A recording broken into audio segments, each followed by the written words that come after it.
Welcome back. Thanks for sticking Hey, around. what's up? Mandrake's University able to grab their second win in as many games in this set. We'll go back to Kresnik to talk about how this one went for them. I just for a moment want to touch on Find Thin's composition. They picked up that Shaolin. What did you see as a first viewing into Shaolin in this meta? I think he was doing pretty solid damage, but I really don't think the CC was getting as much value as it could have. That's really what it comes down to, right? He lost the stun, but he gained that kind of hard CC that gets applied to you no matter what. So that just being able, he caught FRZ with it once when he tried to get a little bit aggressive, but the rest of the time just wasn't doing enough. And, you know, we've highlighted Midtown and Freeze God pretty heavily because, well, they're maybe the most familiar on this lineup.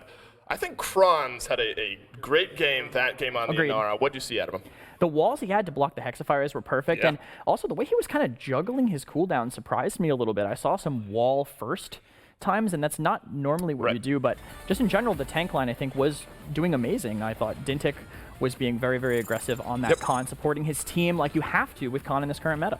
And I love seeing this Sin. And as well as that Mitau kind of back in this damage role, I think that 1-2 punch is going to be very scary. Not surprising to see Mandrake's University in the position that they're in, potential to finish first seed in week 1 in Brazil. Do you think that you look at Freeze God and Mitau as kind of that 1-2 punch? Do you think that this could be a team to be reckoned with? You look at some of the strength in Europe, some of the strength in NA that we'll see later today. Where do you maybe see these guys starting to fit in?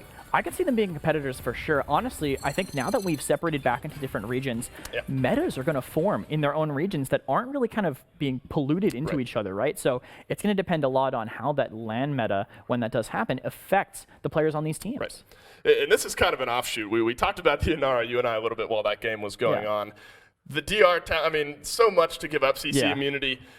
Just pure curiosity. Is there a world where you see that double wall? It's so much fun, right? I mean, we have to at least see it at one point, at some point in the PPC. Moji's fun too. I guess that's true. Well, I guess that's subjective for sure. Yeah, subjective, depending on who you ask. So, you know, quick thoughts on that double wall talent. Is there a world, maybe it's map specific, where you pick that up? Yeah, I think you play it against really strong backline maps. So maybe on Frozen Guard, you can block off one choke point, and then do it immediately after, so that a sniper or a Victor can't really get the same value he would have otherwise. Well, it's going to be Stone Keep here. Not a map that you listed potentially for double wall. It's going to be Pump King and Rom banned out by FTG with Zin and Torvald. We haven't gotten to touch on him all that much just yet because he's been banned out so often. Torvald's now back in a spot where he's pretty much ban-worthy every single time. Record nerfs. That's really what it is. He does so much with the shields now, and like I said before, you want to ban the enablers rather than the things that he enables, because it just makes the things that he enables easier to counter. It's absolutely true, and we saw that out of Virtus Pro a little bit. You pair Torvald with kind of anyone that does direct damage, and they tear you apart, especially now with, as you point out, where Wrecker is as an item. So maybe not too surprising to see Torvald banned out. Through the first three, it's going to be Barrack, Victor, and Furia for Find Thin Gaming. Victor, obviously, with Flashpoint was a big key in some of their strategies. Not surprising for them because of the players on their team. But seeing him here with, you know, a PML team, I still like him, though, on Stonekeep. I think he's just great. It's just a great map for him, too. I also like how Mandrakes didn't prioritize their support, with Genos and Furia still up. If all they really care about is that damage boost, or maybe flexing to a Ying later, they picked their tanks and stuff early, and it kind of made Find Thin have to go for that Furia when they did to keep their preferred support. Well, they're going to go double hit scan here with Victor and Leon for FTG. Cassie, Androxus, why not run it back one more time? Although I guess you flip this in for the Andro, but everyone has played those champions, their damage dealers, at least for Mandrake's U. Do you like the 5 that they've brought to Stonekeep? I think so. I think that double hit scan might have to struggle outside, but it really just depends on how well Mandrakes play that flank. With the Androxus coming around over the hedges, they could get a great pinch onto the backline of Find Thin. What about Makoa? Because he's been in an interesting spot. I don't even know if it's good against Androxus. That's a big part of it. It goes right through his reversal, gets rid of his sustain. I think it could be good to counter that. Well, they'll need a little bit of that countering to stay in this set. Mandrake's U looking to finish it out. Finch, take it away. Thank you, Dave and Kresnik on the desk. Let's move into game number 3. We're on Stonekeep, and so far, Mandrakes have just been the dominant team here at Gormizer, and something has got to change, or else Mandrakes will clinch all of this up right here, right now. FRZ on the Adroxus, Mitau on the Cassie here yet again. Genos for Outlander, who played so well on that Furia. This looks like a really strong draft. I mean, they have all the tools are there, right? And the biggest thing I think that stands out is that it is double off-tank once again, the Khan Ashe, so maybe not Right. someone to absorb as much damage on just the objective as you would be used to. Ice Monkey will have an advantage there. But if Freeze God is able to pressure out Amadeus and Tuga so much that they can't affect the fight on the point, it doesn't really matter at that point. You're in their face. You've got everything there.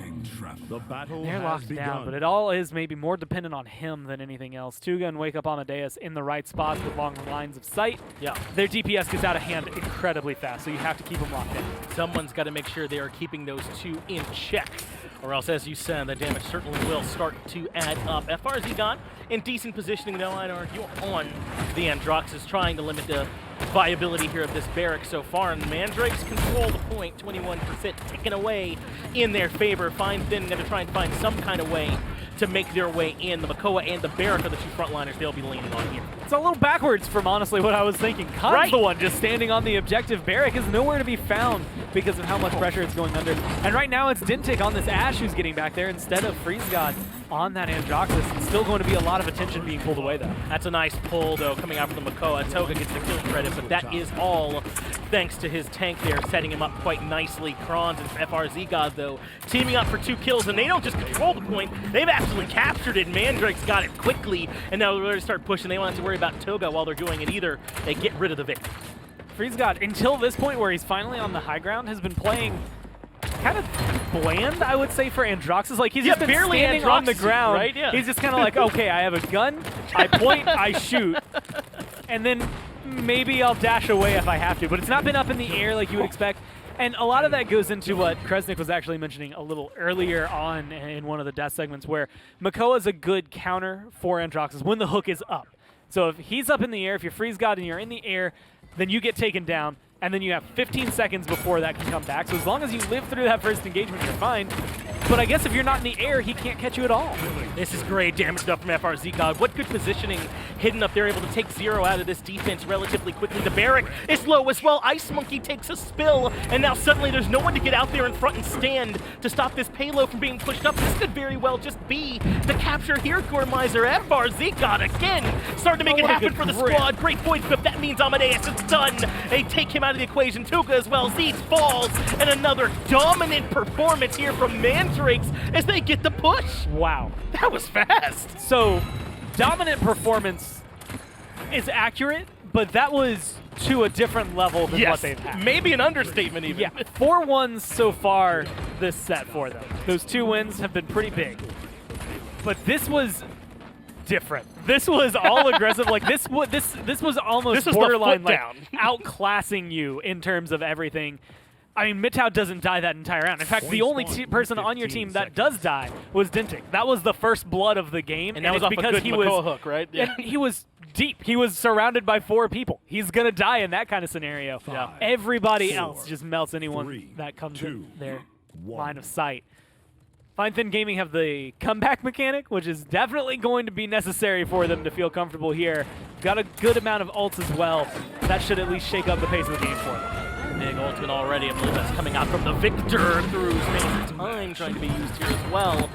Trying to grab the kill, not much found there, but it's Zeez who ends up falling already. Fine Thin, though, already getting really good percentage out of this. Built up to 54-0, though. Removed Mitau gets the kill credit to that. So 4 up against 3 favoring Mandrakes, and they might make things worse. Point blank from Mitau. See you later, Toga. A nice double kill for himself. So even though they got an early 54%, it's likely going to be Mandrakes that start to build up now.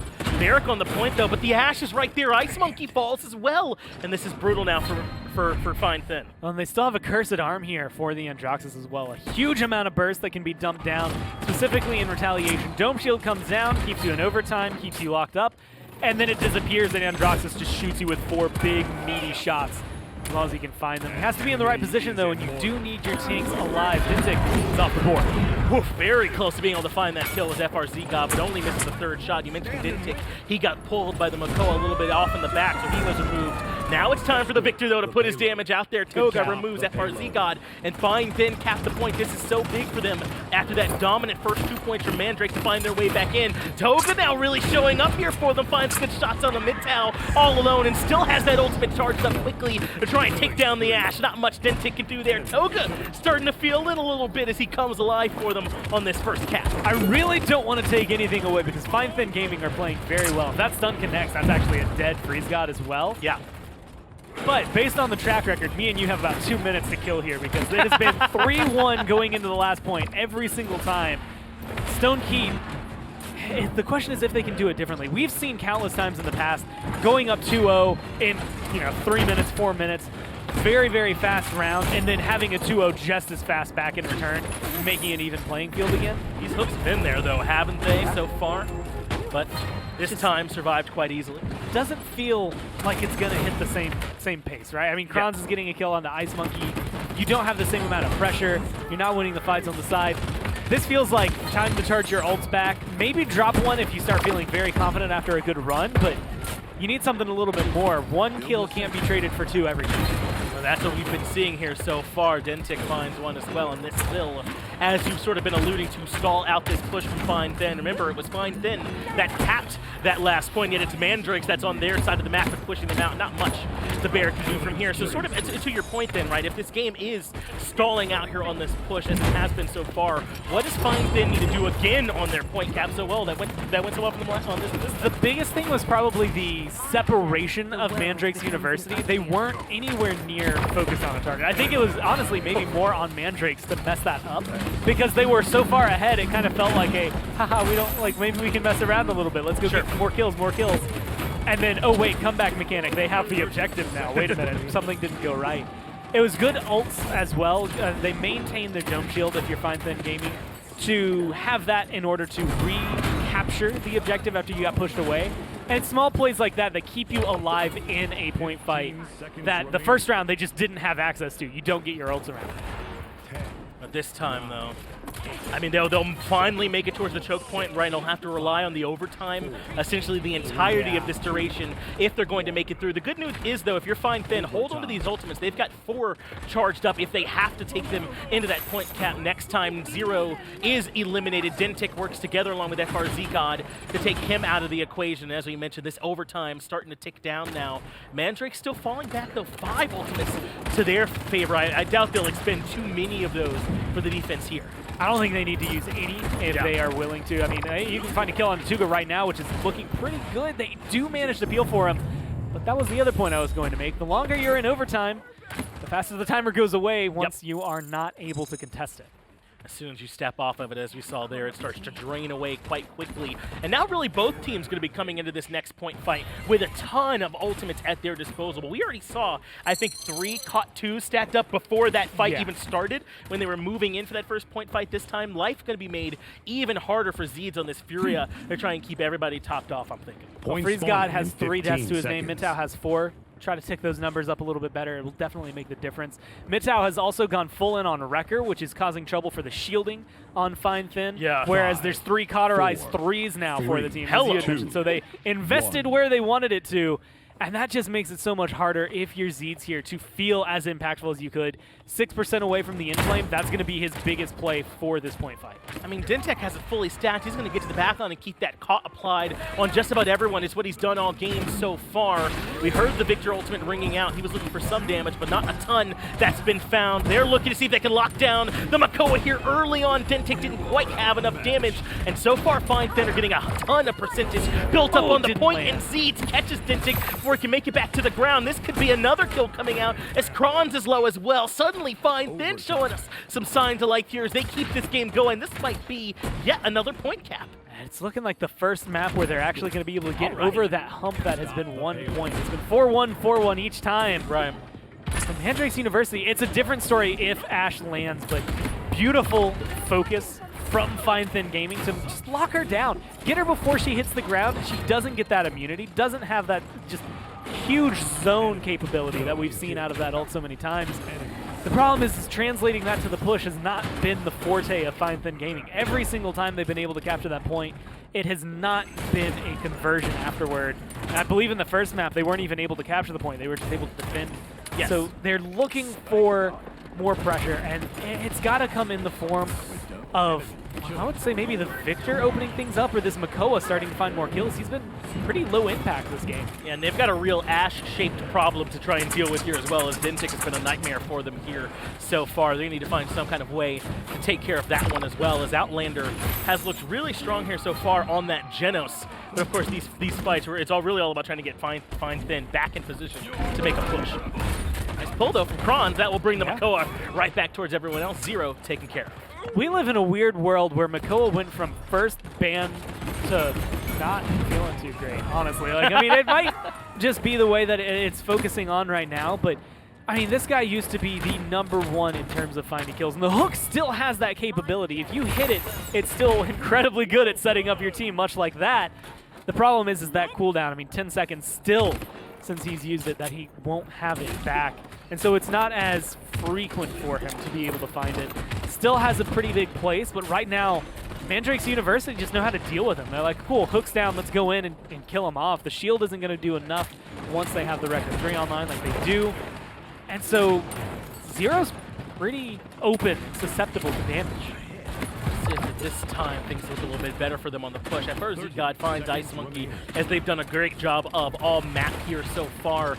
Starting to fall back, though, in a little bit more defensive positioning. Remember, this payload really has not gotten to move very much at all, and they're not going to have much time. They'll largely be relying on doing it in overtime. FRZ, God, when he gets some time, he is not going to miss, is he? Midtown gets himself a double kill as well. He's trying to add to the casualties here for Find Thin, but they're so staggered and not really going to be able to get in position to make much of any actual push happen. We're going to be going into that next round to look for the point cap there.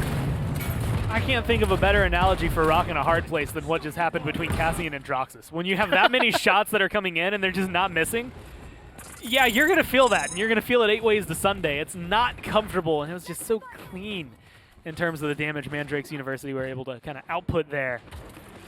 Didn't do anything in terms of getting them back to the objective. In fact, hurt them the most for Find Thin Gaming. And it's just trying to find that focus. Where do you look at? I mean, 17 and 6 and 16 and 7. They just swap one number there and you have the same slash line. Mandrake's University are just on 2 well-grounded feet that it's very difficult to deal with. And my eyes again turn to Zero. I think he's the one who can make the play to make things different. Find a pick onto Freeze God or Mitau. It sets up your DPS to be a lot more open to deal damage onto the objective. You have the advantage in terms of frontline with Ice Monkey. You just need that pick.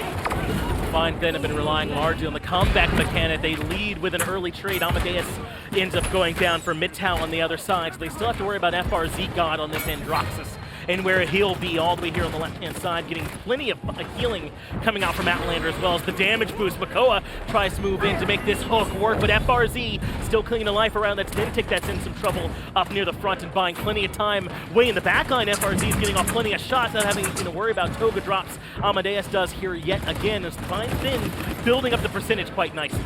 On that Furia, she's just so low. They do get the kill onto Zeeds as well, and that starts to strip away a lot of potential. Zero has no healing. All that damage, unless he gets out of combat fast, is not going to come back in any way that he would like. That's a triple kill for FRZ, though, as he takes down Ice Monkey. Amadeus falls as well, and Mandrakes have firm control. They can start pushing forward now to try and stop some people from Find Thin from even getting into position to try and make this defense happen. Going to be so difficult getting past Bronze, who was able to find the pull and bring Seeds back on the Furia. That's huge to remove that from the equation. Mandrake's University are just clean. A good Void Grip keeps Ice Monkey from touching. This 90%, it's close, and it's looking like it could turn into a full point game.